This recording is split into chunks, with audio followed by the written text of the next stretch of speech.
Get some!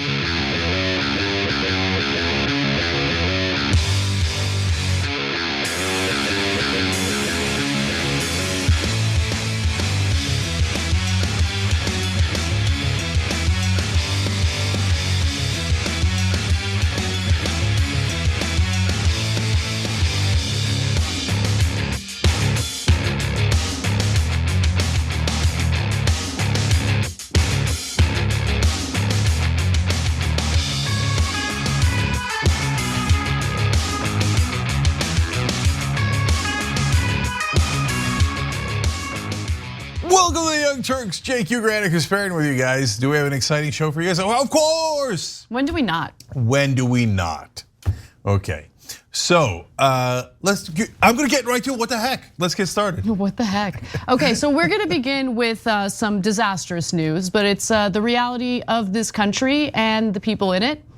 So let's get to it. We have received hundreds of hate comments. I cannot read them all, but I'm going to read you a few examples. That's Matthew Hayes, the co-owner of Q nightclub in Colorado Springs, which was the target of a mass shooting less than a month ago. To add insult to injury, they're getting hate mail. I woke up to the wonderful news that 5 mentally unstable and lesbians and 18 injured. The only thing I'm mad about is that the had courage to subdue the wonderful killer. I hope more shootings happen. Have a blessed day. The shooter was doing God's work. 5 less, not enough. Those that stopped him are the devil. All gays should die. This is hate. It absolutely is hate, and it's hard to imagine feeling totally comfortable sending those hateful messages to people who had just been through a pretty traumatic and tragic event, a mass shooting at a gay nightclub where several people were gunned down. 5 people died, 17 were wounded as a result, and the shooter is obviously inspired by the anti-gay hatred in his heart, anti-trans hatred in his heart. And this testimony is important to hear about because while we might talk about it here on the show, it's important for these lawmakers to hear about it, both Democrats and Republicans. Now, this was a hearing that took place to kind of discuss how the rhetoric and discourse in this country might fuel some to carry out acts of violence. There were 2 victims of that shooting at the hearing to testify, and also, as you heard from the co-owner, he was there as well. I've got more video to share from the testimony, Cenk, but any thoughts? Yeah, he's about to say something I think that's the most important. But look, guys, so there's the gaslighting of society and mainstream media, et cetera, where you're not supposed to say things that are obvious. Republicans have proposed over 600 bills that are against the LGBTQ community in just the last 4 years. Republicans are the ones that are driving hatred towards gays. I mean, you could say broadly the right wing is. You might find a couple of Republicans who genuinely don't hate gay people, but overall the majority of the right wing and the Republicans are the ones that drive that ideology. Is it the left wing that is saying, oh, you should hate gay people, they're sinners, there's something wrong with them, oh my God, watch out for the trans, watch it, they're in the wrong bathrooms, wrong sports, etc. No, it's definitely the right wing. So the right wing creates monsters, people who are unstable, that could go in a lot of different directions. An unstable person could get obsessed with random things. But right wing media tells them, oh, hate gay people, hate them, hate them, hate them, hate them, hate them. And then they not only drive some of them to go pick up a weapon and murder gay people, as happened in this instance, but then it drives others to write in and go, oh, thank God the gay people were killed. That's what my right-wing media monster like Tucker Carlson, you fill in the blank, Ben Shapiro told me. Oh, he told me to despise gay people. By the way, so did my pastor, so did my Republican politician. And so, gee, I wonder where that hatred got into my head. That's where it got from. It's the right wing that are creating these monsters. Also, very likely self-hatred as well, right? If individuals who were raised in a hyper-conservative environment might start feeling that they might be gay themselves, I mean, that leads to a lot of self-hatred. They lash out in violent ways. So it's an incredibly toxic environment that we're currently living in. And what's further making it or exacerbating it is some of the lies that get told about various individuals based on political motivations, right? The groomer word gets thrown around left and right just because the person claiming it, saying it, doesn't like the political opponent they're directing that language toward. And it just creates an incredibly hostile, dangerous environment for groups of people that historically in this country and around the world have been incredibly powerless. Now, as I mentioned, this was testimony before a House committee. They're talking about hate crimes against various groups of people. In this case, obviously, we're talking about the LGBTQ community. And there were others who also testified, including 25-year-old Michael Anderson, who was actually working behind the bar when shots broke out. Let's watch. While I prepared for my life to end in that moment, I prayed, I panicked, and I prayed some more. God must have heard my prayers because two brave men stopped the shooter moments before he would have inevitably found me. I saw my friend lying on the floor, bleeding out, knowing there was little to no chance of surviving that bullet wound. I had to tell him goodbye while I continued to fear for my life, not knowing if the attack was truly over. So he had to say goodbye to his friend as he was laying on the floor, bleeding out from a gunshot wound. And no one should have to go through that. And in this country, people go through it all the time because of the regular occurrence of mass shootings. But this one takes it a step further. It's allegedly a hate-inspired mass shooting. Again, where 5 people were gunned down and killed, 17 others wounded.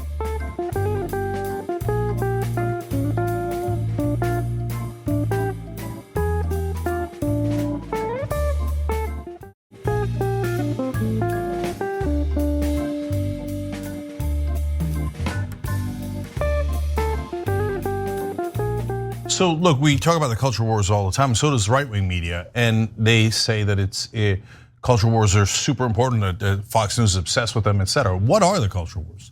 Culture wars are be like us, don't be like them. They're the bad guys, right?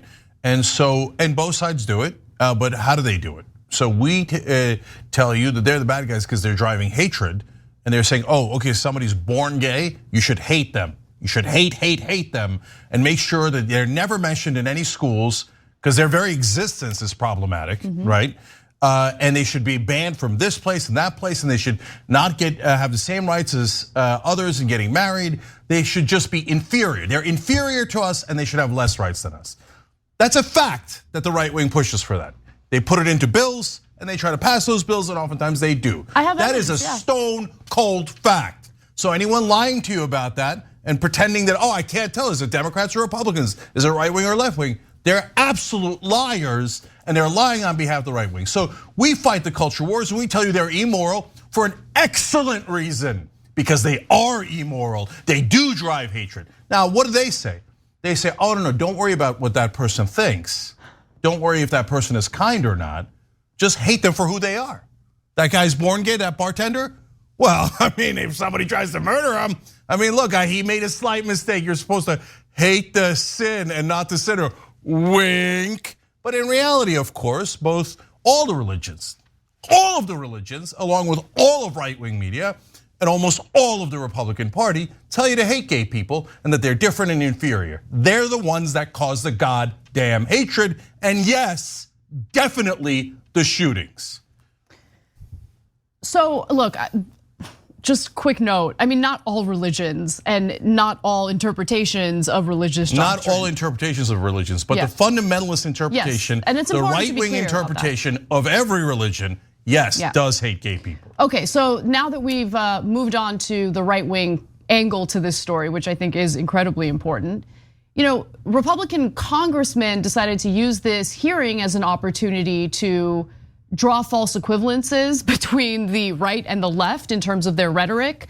And I'm gonna debunk what is about to be claimed. So Representative James Comer of Kentucky, the ranking Republican on the committee, denounced violence in all forms, but pointed the finger back at Democrats. Oh, yeah. He says, quote, "This is not an oversight hearing. This is a blame Republicans so we don't have to take responsibility for our own defund the police and soft on crime policies." We're not having a discussion right now about defund the police or soft on crime policies, which to the, distress of some leftists I've been talking about a lot lately, and I do not agree with them on some of those policies. But nonetheless, we're not having a conversation about crime. We're having a discussion about a hate-inspired mass shooting where innocent people were gunned down by a person who might have been motivated by some of the garbage that we hear from conservative media and right-wing politicians. And I'll give you the latest example. Latest example comes from the state of Texas.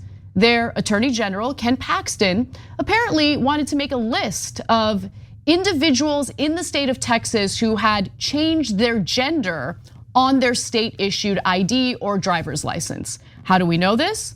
Well, apparently he reached out to the Texas Department of Public Safety in June, and he asked them to compile a list of individuals who had changed their gender on their Texas driver's license and other department records in the past 2 years. What was he gonna do with that list? Real interesting. And he did so by essentially not going through the appropriate channels, right? He went directly to the individuals who work within DMV, right? I mean, that's where the driver's licenses are issued. Now, he said, based on documents that the Washington Post has reviewed, these were the communications amongst individuals working in the department. Need total number of changes from male to female and female to male for the last 24 months, broken down by month. The chief of the DPS driver's license division emailed colleagues in the department on June 30th, according to a copy of the message obtained by the Washington Post through a public records request. We won't need driver's license ID numbers at first, but may need to have them later if we are required to manually look up documents. The records, which document communications between DPS employees, are entitled AG Request Sex Change Data and AG Data Request. They indicate that Paxton's office sought the records a month after the state Supreme Court ruled that Paxton and Abbott had overreached in their efforts to investigate families with transgender children for child abuse. So just look at the accusations that get thrown around toward parents who are accepting and loving toward their transgender children. They're accused of child abuse by these right-wing politicians. Anyone who might be transgender. I mean, just think about how the transgender debate was transpiring in 2015. I mean, that's when things really started to heat up. And they kept referring to literal students, transgender students who might want to use the bathroom that they identify with as sexual predators. That was the branding that they used from the very beginning. So when you're constantly putting out into the world, into the country through your discourse that these are dangerous people, they're looking to sexually assault your daughters, they might rape your daughters, oh, we should be so scared of them. In a country, by the way, full of people who don't have mental health care and very likely, in a lot of cases, have mental health issues that are undiagnosed and untreated. Great. And then we live in a country, of course, where we're swimming in guns at the same time. Yeah, so two things. First, on the defund the police stuff. Look, as Anna said, two completely separate issues. So if they were related, we would tell you, because we've been, as some of you know, being very aggressive in saying, look, I think that there was overreaching on the issue of sentence reductions, etc. That's a very long and complicated story. There should be sentence reductions, but they were done in the wrong way. And what that has led to is, yes, an outbreak of crime. It is real. So a lot of the leftists hate us for saying things that are obviously true, etc. But we're telling you that has nothing to do with this shooting here, because these kind of shootings happen all the time. Under previous laws, under these laws, it's not because they're like, oh, there aren't cops around. No, they do it no matter how much security there is, no matter how many cops there are. That has nothing to do with a completely separate issue. But Paxton going around saying, who are the transgender ones? Let's identify them and target them. And then don't tell me that you're not immoral. Don't tell me that you're not trying to hate people. Don't tell me that you're not trying to identify people that you're gonna go after because you're a disgusting pig. By the way, this pig Paxton is actually a criminal. For 7 long years, the authorities have wanted him. He became Attorney General in Texas so that he could avoid the law. He goes, oh, I'm Attorney General. And Republicans love criminals, so they elected me. So now you can't touch me because of, but I'm gonna target transgender people who've done nothing wrong based on their identity. Why do Republicans try to misdirect you and get you to hate people based on identity? Because if you actually judged people on their actions, the right wing would be in terrible shape. They're like, no, not on actions, just on random features, whether you're gay or black or whatever else. Because if we looked at your actions, right wingers, you're disgusting. All right, we got to take a break. When we come back, though, we're going to speak with Andrew Hartzler, whose aunt, a former congresswoman now, Vicky Hartzler, had a pretty gross and embarrassing anti-gay message on the House floor. Can't wait to talk to him. Stick around. We'll be right back.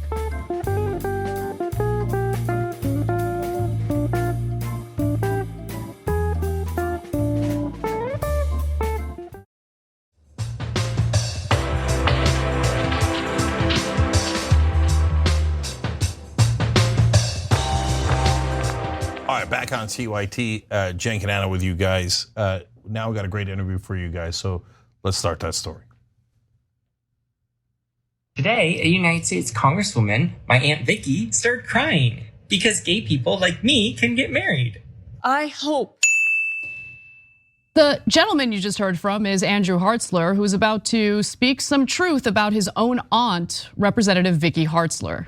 Let's watch. And pray that my colleagues will find the courage to join me in opposing this misguided and this dangerous bill.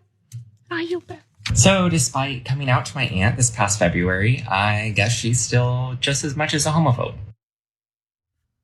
Now, Vicky Hartzler did not get her way. Luckily, the legislation meant to somewhat codify same-sex marriage and offer protection should the Supreme Court reverse protections for same-sex marriage did in fact pass. And gotta say, through that story, as fascinating as it was to see a United States Congresswoman cry on the House floor over equality for folks, the benefit of that story was that we got to learn about Andrew Hartzler, and he joins us today. Andrew, thank you so much for coming in and speaking to us about your story. Yeah, thank you for having me. I wanted to start off to just by, you've talked a little bit about what it was like to disclose to your aunt, to come out to your aunt, and how, you guys had a great relationship when you were younger, but she didn't take it so well when you told her who you really are. Can you talk a little bit about what that was like for you and what your relationship is with her today?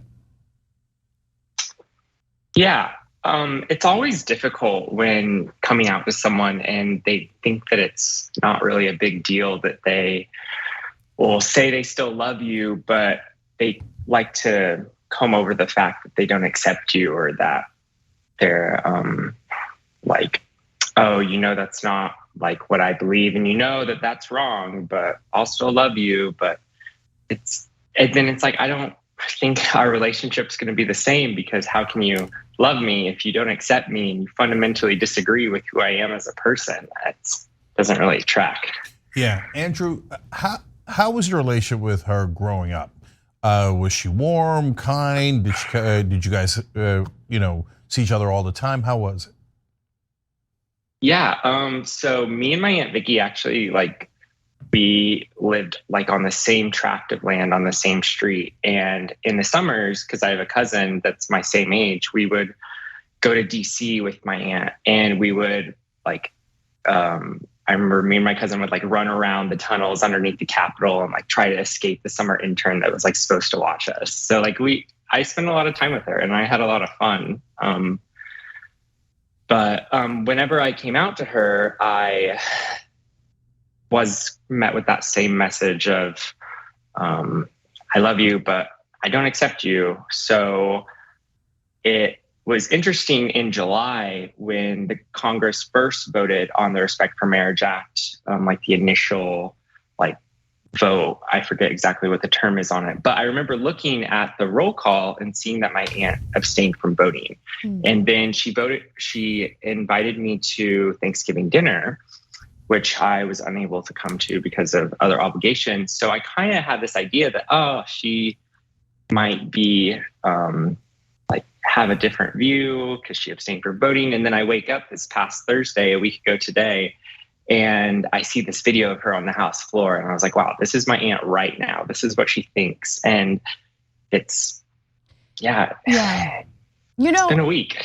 I bet. And I just want to give you so much credit for the courage that you've shown, not only in your specific situation in speaking out against your aunt, which does take courage. I mean, I can't even imagine what kind of reaction you've gotten, both from the public and maybe even from other family members, but also the activism that you've been engaged in, how you've been trying to change the country for the better legislatively.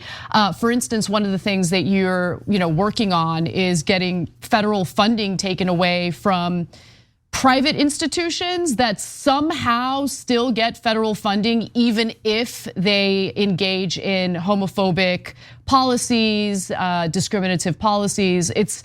Federal money shouldn't be going to that. No public funding should go toward that. So can you tell me a little bit about that effort? Yeah. So when I was a junior in college, I went to Oral Roberts University.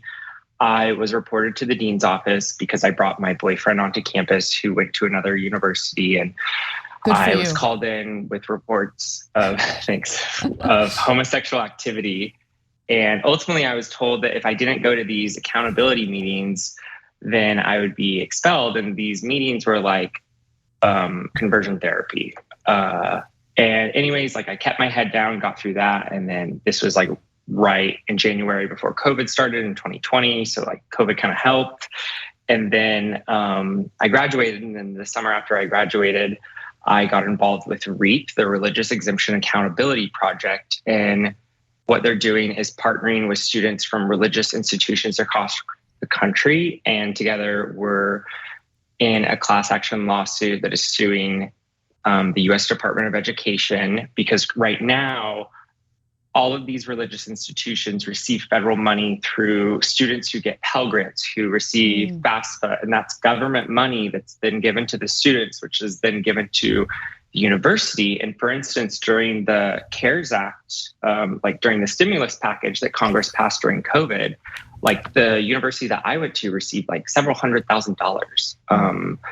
And then they're being able to discriminate on the basis of sexual or gender identity. And well, not only that, I mean, they're forcing students into conversion. I mean, I don't want to call it conversion therapy. It's not therapy, it's torture. You can't change someone's sexual identity. Look, not to get into some, I'm sure it was not I can't imagine how traumatic it is. But when I think of conversion therapy, I mean, we've done stories about really terrible methods used. I mean, obviously there's propaganda that's supposed to make you feel shameful about who you are. There's been electroshock therapy in the past. Do you mind talking about what kind of tactics they utilize to, try to change the sexuality of students? Yeah. So I have a lot of experience with conversion therapy. When I was 14, I was first subjected to it. And then I saw a conversion counselor off and on until my senior year of high school.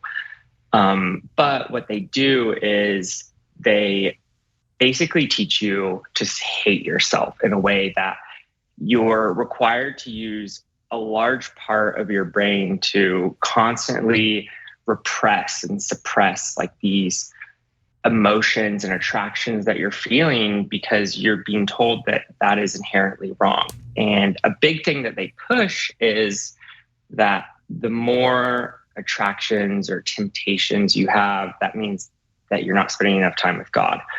And I remember when I was like 14, 15, sitting across from this conversion counselor, and he was an ex-gay in his like late 50s. And he was telling me that, yeah, to this day, I still have attractions towards other men, but that just means I must have missed Bible study that week or something. And I was like, at that moment, I knew like, okay, this isn't for me. This is not real. This can't happen. This is torture. Yeah. And no one, yeah.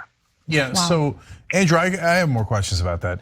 So do they ever give you a non-religious reason not to be gay, or are they just like, oh, God hates this sin and it's terrible and immoral, like just garbage? That doesn't make any sense. Not logical. It's not anything. It's just, hey, some rabbi maybe 2,500 years ago said this, maybe, but we're gonna just taunt you with it. Is there anything else, or is that it? That's their big idea. Is I talked to the invisible guy in the sky and he says he hates it. Most of it's all really backed up with religion. I mean, Christians love to use the religion like as a shield to hide behind. And like my Aunt Vicky did on the House floor, she was like weaponizing her own religion and using it to frame queer people as a threat to her religion and a threat to society, which then makes other people who believe my aunt's rhetoric then like demonize queer people. And that's why there's so much violence in today's society towards us. Like we saw at the Q club shooting in Miami and all these drag story hours, which are being plagued with violence. And I would say my aunt's a direct proponent of that violence. Does your aunt know how embarrassing she is? I think my aunt has really strong convictions. To be embarrassing. Like I would say when she was crying, I would say that those were like genuine tears. Just because like I've seen my aunt cry. Most of the time she's only ever cried on the House floor when it's about abortion, but can I I mean, look, this is not a question, it's more of a comment, but I can't help myself. I find her to be incredibly embarrassing. And the fact that, and I agree with you. I think that she was genuine in what she was saying. I don't think that those were fake tears. I think there are all sorts of Republican politicians out there who want to earn political brownie points with evangelical voters. So they'll say all sorts of things that they don't believe. And then behind the scenes, their mistresses are getting abortions. They're having all sorts of affairs. I think your aunt actually believes what she's saying. And you know what? Too bad for her, because she is cutting wonderful family members out of her life in order to believe in a doctrine of hate, a doctrine that somehow looks down at you, when in reality what she's advocating for is essentially propagandizing and traumatizing individuals who are born with a sexual identity, that can't be changed, a sexual orientation that can't be changed. So I know that's not a comment, that's not a question, it's more of a comment, but I just wanted to let you know about that because, we live in a country that's diverse in so many different ways, not only through race, gender, sexual identity. We have so many different people with different beliefs, different values, and we have to live together. And she has chosen a path that treats an entire population of people within the United States as second-class citizens. And someone who has that kind of ideology, in my mind, has no place serving as a lawmaker or serving as a representative. So if you ever speak to her again, just let her know that there are people in this country, including myself, who celebrate the fact that she lost her primary race and will no longer serve as a United States Congresswoman. Which actually leads me to a question, Andrew. Have you spoken to her since? Since her speech? Since like a week ago? Yeah, no, I haven't. I mean, I was pretty convinced that if like I had already had my conversation with her and she knew that she had a relative in that was gay and she still thought that it was okay and acceptable and like she felt good about making that speech, then I knew that nothing I could say could ever really change. Yeah, no, Andrew. Because ultimately, I think Andrew, from your perspective, I totally get it. What are you gonna do? Call her and say, hey, by the way, Aunt, I'm not immoral. Like, what kind of conversation is this? This is absurd, right? But on the other hand, I know I have nephews. If I had said something that made them obviously upset, and then they were speaking out in public, the very first thing I would do is call them and say, hey, are you okay? How do you feel? You know, and even if she thinks, oh my God, homosexuality is so immoral because and why, by the way? Because she was brainwashed into that ideology when she was young, right? And she doesn't know she's been brainwashed and that she's in a cult. And she was taught hatred and she now believes in hatred. But in her mind, she probably still loves you and you're her nephew and she remembers you when you were growing up and so has she not reached out to you at all?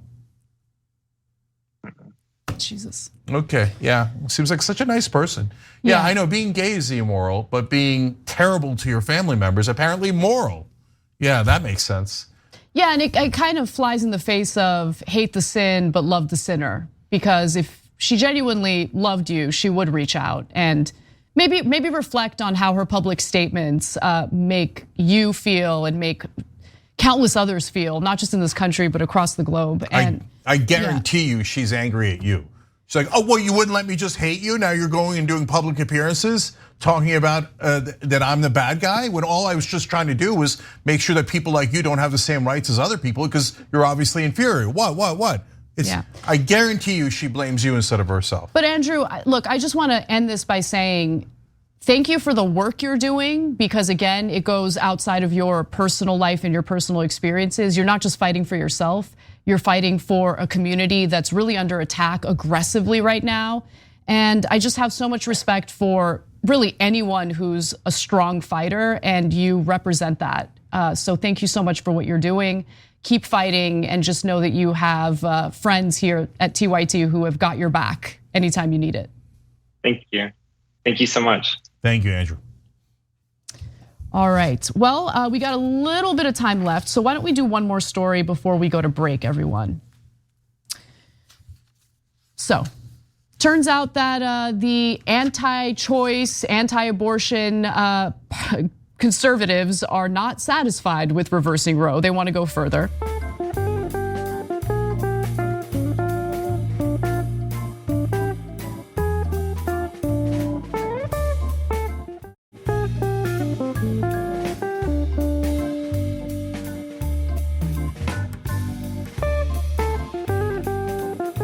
Republican lawmakers in Texas are preparing to introduce legislation that would require internet service providers to block abortion pill websites in order to essentially prevent not only people in Texas from accessing these pills, it would have an impact on every state, because the internet and the regulations that impact it would impact every state.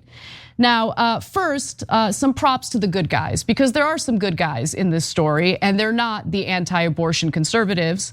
Abortion rights activists have ramped up efforts to funnel abortion pills, a two-step regimen of mifepristone and misoprostol that is widely regarded as safe, into states with strict new bans, working with rapidly expanding international suppliers as well as US-based distributors to meet demand. Now, how widespread is the use of the abortion pill in the states that have now effectively banned abortion or have severely restricted it? And who are the wonderful people behind this effort to get the abortion pill to women? Well, this video, I think, tells you quite a bit about some of the suppliers and what really motivates them. So let's take a look at that. Okay, you need pills? Veronica Cruz is founder of a feminist human rights group in Guanajuato, Mexico, called Las Libres, or the Free Ones. Since the US Supreme Court overturned the constitutional right to an abortion in June, the group has been bombarded with calls and messages from people in the US looking for abortion pills. Las Libres receives abortion pills through private donors and pharmaceutical companies. The pills, mifepristone and misoprostol, are approved by the US Food and Drug Administration up to 10 weeks of pregnancy, and since 2021, also approved to be sent by mail from certified providers. But as more states move to criminalize abortion, Texas, Arizona, and at least 4 other states have passed laws banning the distribution of abortion pills, pitting federal protections against state laws. In Texas, dispensing pills for abortion is a felony offense, punishable by jail time.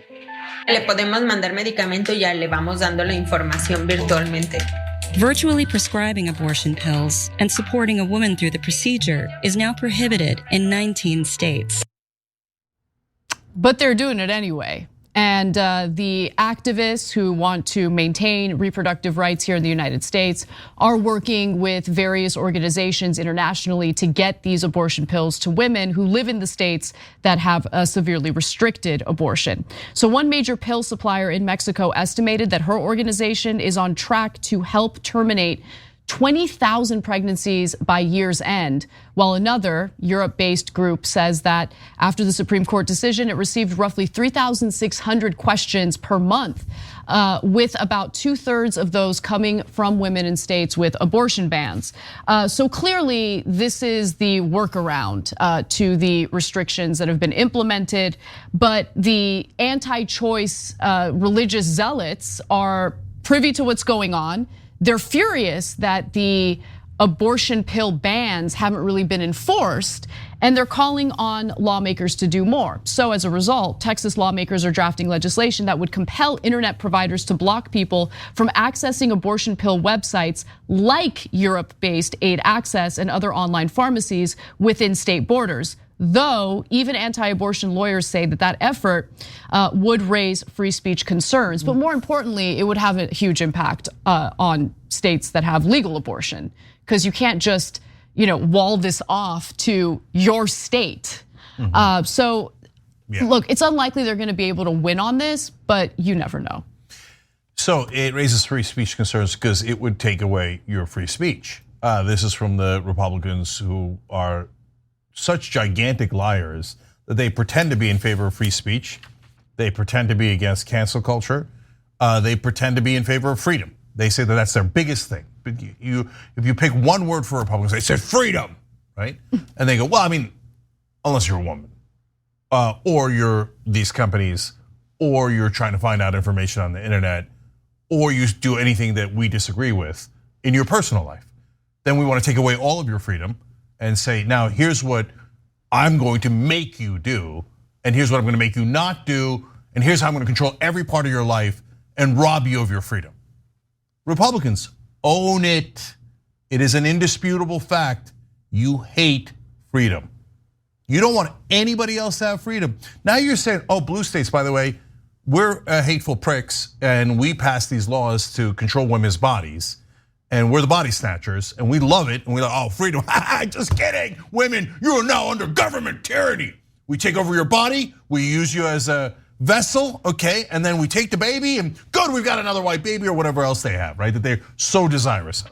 Okay, now you're coming into blue states telling us what we can and what websites we can go to and can't go to, and what medicine we can get and can't get? Yeah. Because you're like, no, not good enough to oppress my own people. Now I want to oppress the people in blue states. My answer to that is hell effing no.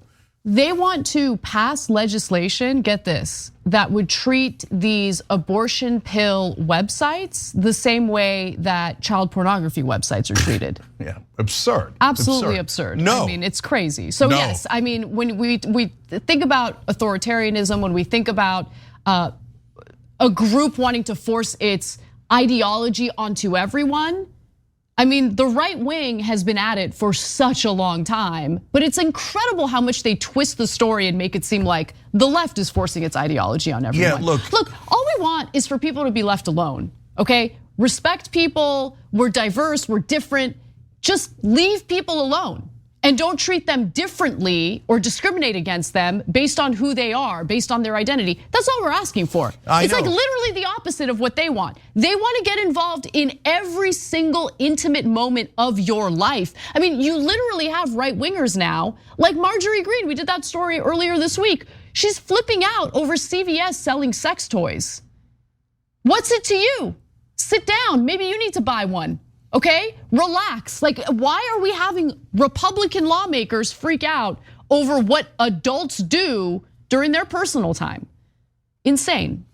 Yeah, so look, I'll do civil disobedience. There's no way this is gonna happen, but if somehow miraculously they got all internet providers to say, okay, or websites or whatever, no, okay, we'll block these particular outlets and won't let them, we'll sell abortion pills on TYT.com. and I'll take it to the Supreme Court. I'll take it to wherever we need to go. We'll go to international courts. We'll go anywhere. But we're not gonna let these monsters come in and say, okay, we now live under Taliban rule. From now on, fundamentalist religion for all of you, whether you believe it or not, we're gonna take away all of your American freedoms. No, the answer is no. I know you hate freedom, but we love freedom and we're gonna fight for it. All right, we got to take a break, everyone. But when we come back, we've got more news for you, including Katie Porter, the latest target of the libs of TikTok. That and more coming right up.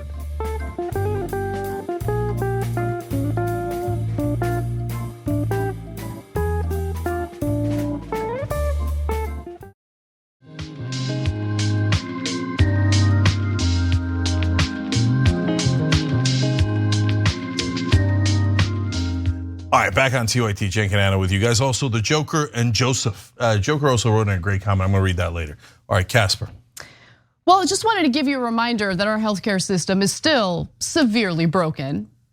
A heart attack patient in Wisconsin was denied coverage for a device that would keep his heart beating because his insurer argued, good argument here, Cenk, very good argument, that the device wasn't medically necessary. Because having your heart beat, not medically necessary, according to Blue Cross Blue Shield. Now, the 47-year-old Dan Sakamondo needed this thing called the Zoll Life Vest, which I've never heard of before. And this story is gonna be fun because I'm gonna have to say defibrillator multiple times and I have to say it slowly. But basically what it is, it's a wearable defibrillator. And what it does is, let's say after you suffer a heart attack, your heart is weaker. And the likelihood of your heart just stopping, like it'll stop beating, that risk increases. And so you have to have a surgery to implement an internal defibrillate, geez, that thing, okay?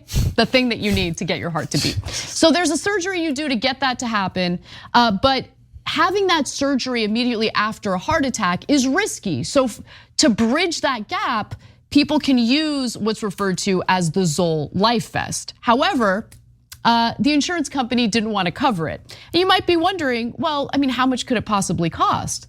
A lot. We'll get to that in a minute. But first, Sakamondo wore the life vest for more than 6 months in between his heart attack in May and his ICD surgery on December 6th. He says the device was costly, between $2,000 and $3,000 a month.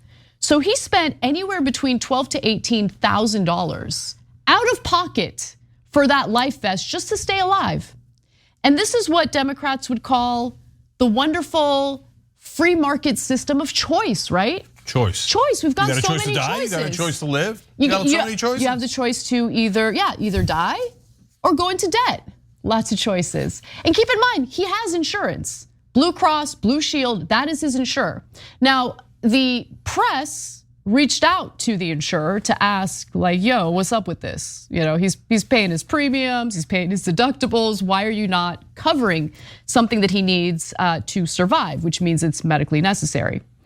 While Anthem Blue Cross and Blue Shield does cover wearable cardioverter defibrillators, nice, in certain situations, medical research and current standards of care do not support the use of these devices following a heart attack. What?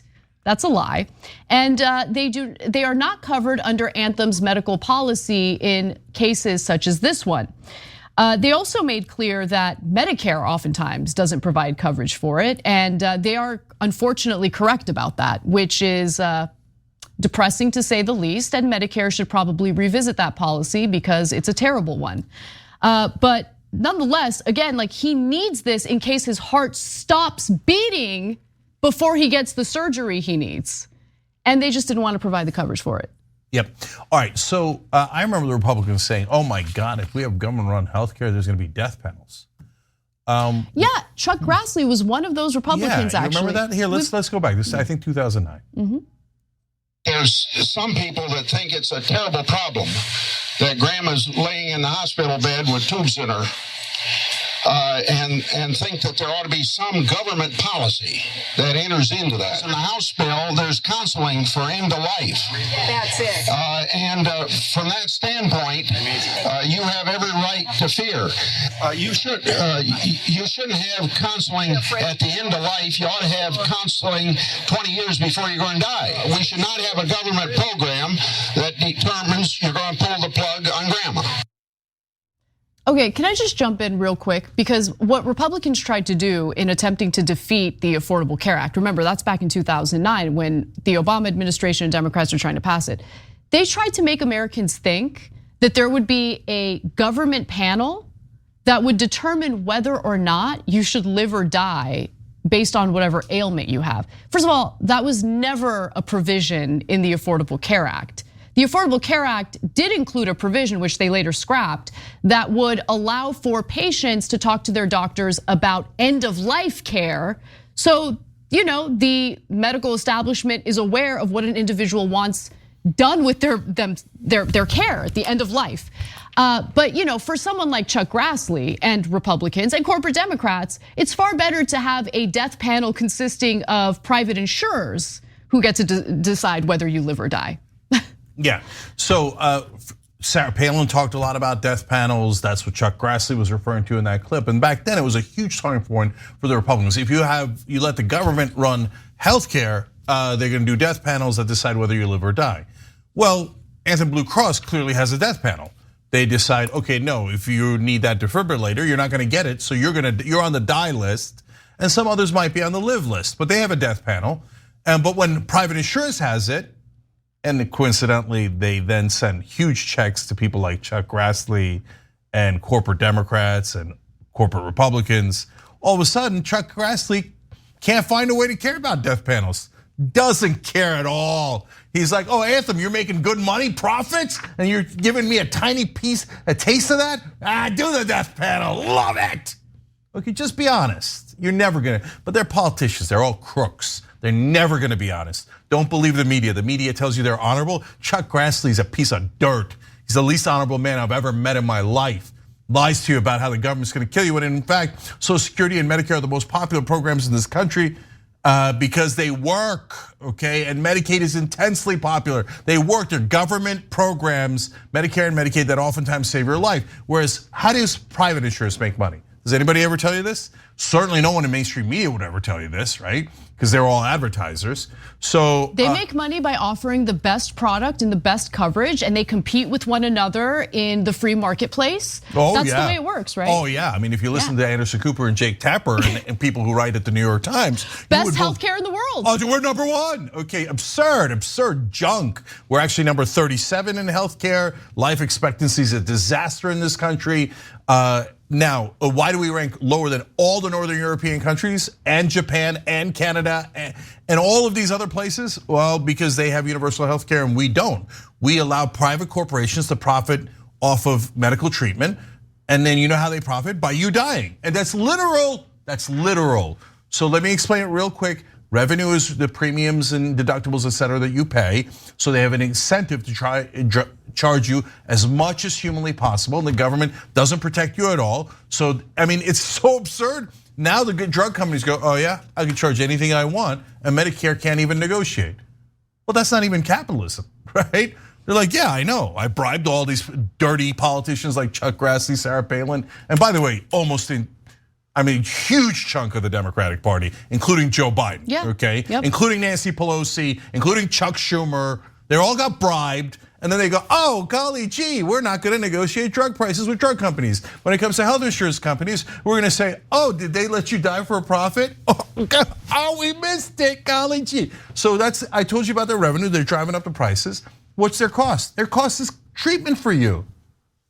So do you get, logically as a business, they have to deny you as much treatment as possible that they can get away with without government regulating them, which is almost everything, right? Because government is in their back pocket. They're gonna deny you, deny, because you're their cost. But if you die, is that a cost to them? No, they saved a lot of money if you die, because then they don't have to treat you anymore. So this is the sick system that we have in America. No other developed country has it, none. All of them have universal health care. They don't let you die in the street like we do, okay? I mean, countries that we provide tens of billions of dollars in military aid for have universal health care. Israel has universal health care. I mean, it's insane. We're providing foreign aid to countries that have better health care than we have here in the United States. And then when you say, well, why can't we have at least as good a health care as Israel or Canada or somewhere else? They go, how are you gonna pay for that? Well, then how am I paying for aid to Israel and the United Kingdom or wherever else I'm sending the money to? What do you mean, how am I gonna pay for that? So, and by the way, you know what it costs on average for all of those countries, which is every developed country? It costs half of what we pay for our health care. And then liars, grotesque, sick liars like Jake Tapper go on CNN and go, how are you gonna pay for that? All you progressives trying to help people. I look down my nose at you. Oh, next is an ad by an insurance company and a drug company. Yeah, I'd be careful, Tapper. I'd be careful. They moved you to primetime. You didn't do so well. That CNN provided health insurance might not be around for too long. Yeah. Anyway. He failed at 9 o'clock because nobody likes corporate stooges. They got promoted by a corporate stooge to be a corporate stooge at 9 o'clock. It didn't work. His ratings were terrible. They moved him back to 4 o'clock. But my favorite part of that story was like, oh, Jake wanted to move back to 4 o'clock. He wanted to make sure to spend time with family. Yeah. No, people love that work in cable news. They love turning down millions of dollars. Totally, okay, that's what they're at 9 known o'clock, for. do you have any idea how much more he would have gotten paid? But oh no, I want to spend time with Willie at dinner. Sure you do, sure you do. No, you suck. Nobody's interested in you. That's why you're in the situation that you're in now. All right, I feel a little sodium depleted today, but you're bringing it, Cenk. You're bringing it. Yeah, I got plenty of salt. All right, we're gonna take a break. When we come back for the second hour, we're gonna give you that Katie Porter story because it is so incredibly absurd. And yes, we are gonna discuss Donald Trump's big announcement. Big announcement. Even Steve Bannon has turned on him. Oh, it's so good. Don't miss it. We'll be right back. Got that bet all day long.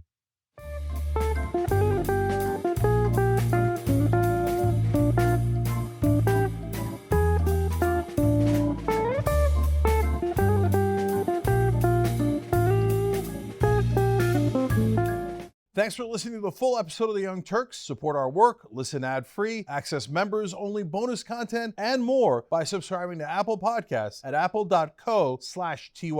I'm your host, Cenk Uygur, and I'll see you soon.